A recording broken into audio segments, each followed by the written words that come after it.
For me, it's heartache almost to the point of bitterness that the law is not allowed to work.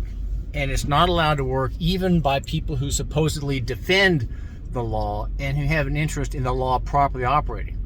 I'm talking about lawyers. I'm talking about pastors and clergy who influence people in a great way theologically and in terms of God's commands, in terms of God's sovereign claims over them. The law is very clear, let's just say, on arrest. Many items, many provisions in your Bill of Rights in your state pertain to criminal procedure. The Bills of Rights in every state are about how the prisoner or the accused has certain clear rights. He has a right to face accuser. He has a right to have compulsory requisition of evidence. He has a right to a fair trial. He has a right to a warrant. He has a right to no cruel and unusual punishment. These are all rights that are numerous as among the rights generally granted in the Bills of Rights in each state. And the law often comports with it in your state and in mine. The law comports with the constitutional provision, even the exceptions law, even in Tennessee, the law that gives exceptions to the warrant requirement.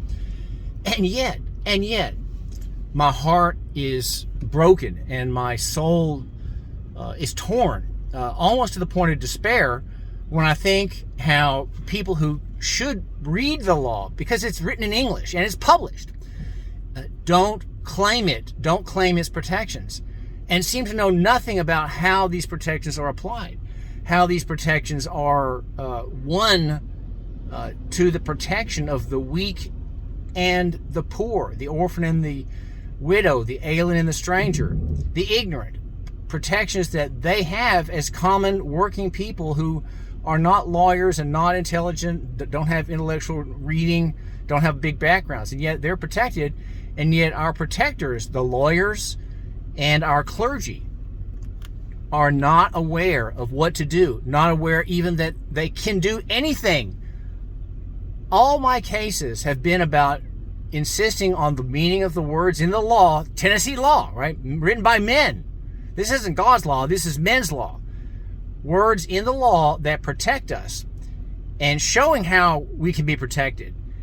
And there is so little interest in actual defense of the weak, actual defense of the innocent, maintaining the presumption of innocence, maintaining the high barriers against false imprisonment and false arrest. We are under a plague of false imprisonment and false arrest. It's a plague. It is a decimation.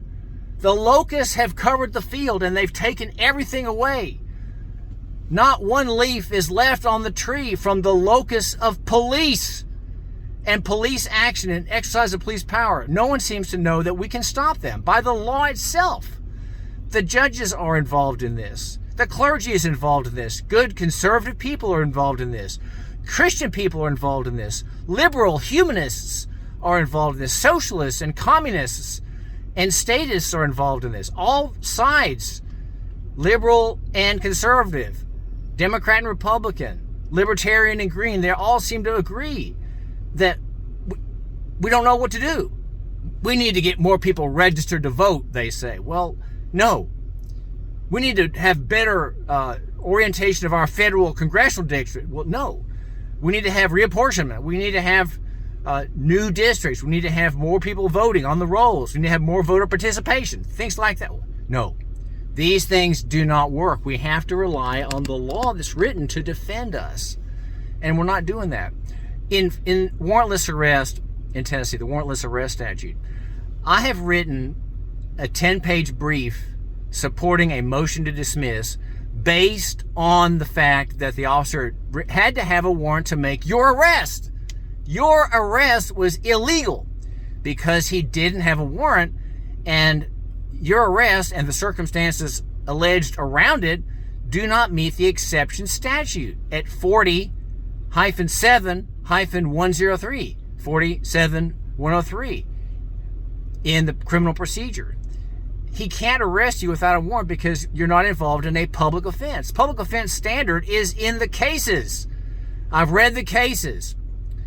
that law has 200 cases connected with it in one form or the other. I've read these cases, and I've determined what the jurisprudence is for public offense, arrestable without a warrant by the officer if it's occurring in the officer's presence. There are two tests: officer's presence, and is it a public offense or a breach of the peace threatened. This is breach of the peace law.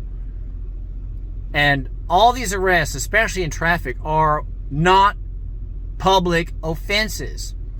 And you can prove that in court and on appeal. You'll have to appeal it because the local judge isn't going to know and isn't going to care. You have an appealable plain error failure to dismiss criminal prosecution against you because the officer arresting you didn't have a warrant, and he had to have it. He had to have it. We need to fight back using the law itself.